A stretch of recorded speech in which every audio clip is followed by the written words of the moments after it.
What's going on with the Syracuse recruit? Who's so you got a 5-star recruit who's going to the G League here? Yeah, Baisley. Yes. Yeah, he's out of Ohio. Yeah, he's like just about 18. I don't even think he's turned 18 I think he's 17. yet. And left-handed kid, 6'9". He's a really, really talented player. But what's this mean? Is he going to be drafted and then he goes to a team, or did he just sign with the G League team? I don't know how the this... G League rules are different. So, you know, once you're draft eligible, you can sign these two-way contracts, which confuses some people. He goes directly into the G League, and he will be drafted out of the G League when he becomes draft eligible. So he's not draft eligible under the current rules until he's 1 year removed from his high school graduation and 19 years old. He can't play in the NBA? No, he cannot cannot play in the NBA until he's draft eligible. That's sort of the rule through the collective bargaining agreement, is when you can be drafted. And he's going to get, I think the salary is upwards of $26,000 that he's going to be able to make. But I'm curious, is this a one and done for him? You know, that a great high school player is going to go into the G League, or do you think this could open the door where kids go, you know what, maybe that makes more sense for me? I think unless you can get a bunch of shoe money, there are endorsement possibilities, and the NCAA doesn't do anything with this Rice Commission to open things up. I can see some more players doing it. But I can get an agent. Yeah. So somebody can front me $75,000 or $100,000 legally. Yeah. Oh, yeah. If you go into the G League. Yes. Yeah. Well, and that's the thing about this whole FBI thing. So take a shoe company. A shoe company can come to you as a player out of high school before you ever get to college and say, hey, we'll give you $500,000 to bypass college. There's nothing illegal about that. You could do that in a heartbeat. The only thing illegal, and I don't even think it's illegal, but the government does. The only thing illegal about this whole thing is the players. The violation of NCAA rules is putting these institutions in peril, and they're the victims. According to the government's theory, the school is the victim because they could be losing money if they are caught violating NCAA rules. And you're like, wait a minute, that's like a bank defrauding its customers and saying, look, we're the victim because the SEC could come in and hit us with sanctions. It's crazy. But this is a way that you can avoid college, get paid, go into now, this is a worst-case scenario for college basketball, I would think. I don't think it's the worst-case scenario, but I think it's bad. And here's why. I have a different opinion on this than most other people, or some people. And that is, I think we're sending a really bad message to young people that are coming up in the game. And that is, we are basically saying, if you, and the NCAA is saying it, if you don't want to come to college and live by our arbitrary timetable of 4 years in school to get a degree and play for us under our rules, if you don't want to be Bill Bradley, we don't want you at all. And I think that's a really bad message to send to high school kids and kids younger than that in this game that are largely African American. I think that's because I think 1 year of college is better than none, and I think 2 years is better than one. And I think establishing a relationship with a school is a really good thing for any kid. And I promise you there are people within the NCAA structure that say this all the time. I hear it. They say, some people don't belong in college. Yeah. And my response to that is, screw you. We've got thousands of colleges in this country. There is a college for everyone. Now, your school might not be for everyone, but there's a college for everyone here. And any NCAA administrator that says that, my response to them is, screw you. Whoa. See, that's why he's known as the moral compass here. Speaking on behalf of America, you are the compass here. Red, white, and blue. No, I love that. Syracuse loses a 5-star recruit to the G League. How strange is this?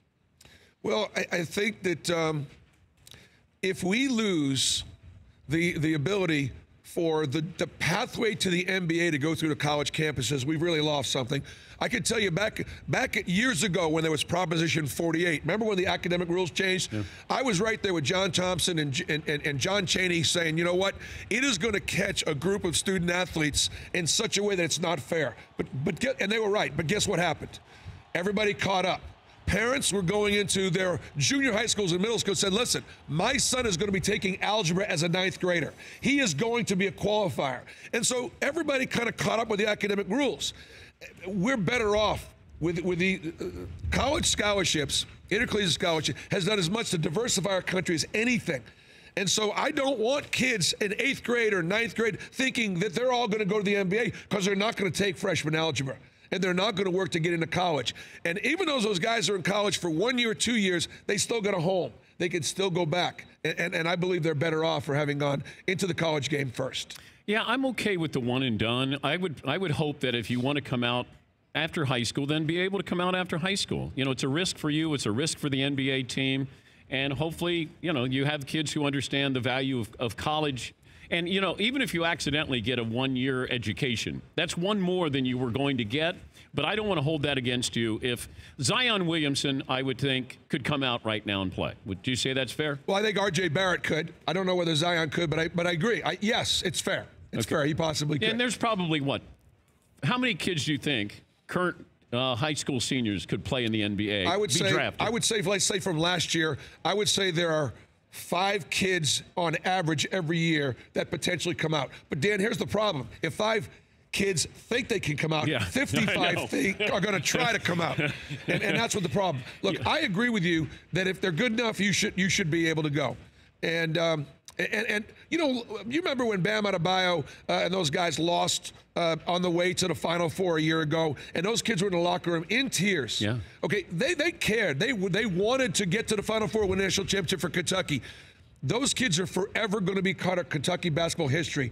And when Bam's done playing with the Miami Heat or in summer, he's going to go back and finish his degree. And I just think that's a really, really good thing. So look, the system's not broken. There's still so much more good about what we do than bad. We could need a few tweaks. We now have a realistic scholarship. Remember back in the day, you used to get laundry money? Yeah. Did you get laundry money in Eastern Kentucky? No, my roommate did. Dan didn't get shots or laundry money. I didn't get anything. You didn't get anything. I didn't get anything. But now, because of the Pell Grant and because of a true cost of attendance, we are now able to give our kids a much more realistic scholarship, and so we're going in the right direction. The amount of money you can make in the G League, I think, is $26,000. I think there's a tiered system there in the G League, right, McLovin? Salary, but we found out this morning, so you can do endorsements. So if he's good enough, he could get a shoe deal and capitalize off that. And Paulie mentioned an agent could front him money as well. So you can make more than that. Okay. Darius Baisley is a 5-star recruit. He's decided not to go to Syracuse. He's going to the G League.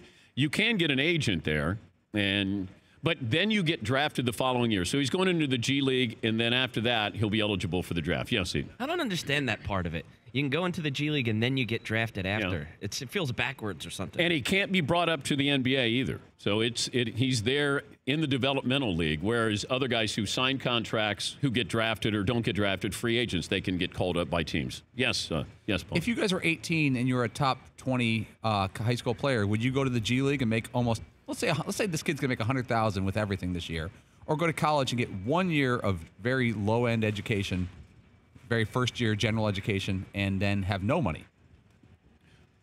If I'm a 5-star recruit, I want to be on the college basketball platform. Right. Like I want to be able to play in games that mean something. But isn't he going to get drafted off his high school career anyway, just like Michael Porter Jr. from Missouri? He hasn't done anything this year to up or lessen his draft. No, he'll get drafted after he plays an entire season in the G League. So they're going to look at what he does in the G League. Yes, McLovin. I had the thought, and it's probably unfair, but you could probably make a little money in college, too. I mean, let's be real. There is a black market out there where these players are getting stuff. So you can, if you really want to make money, you could. Well, you can, but the risk that you run. But isn't that always happen? Like the donors are, the boosters are always giving, those money handshakes. There's a little money to be had. I mean, I think we're being unrealistic if we don't say that. Yes, Seton. Where are you playing against better talent, and where do you develop your game more, in college or in the G League? I'd rather go to college and have a coach hands-on experience where you practice, where practice is really important. The G League, I don't know if it's going to be as much hands-on. Are you going to develop bad habits? That would be what I would be concerned about. But as far as you're going to probably have better competition in the G League, but I don't know if you're going to get better, in that 1 year you're in the G League. For more Dan Patrick Show, tune to Audience Channel 239 on DirecTV or download the Dan Patrick Show app.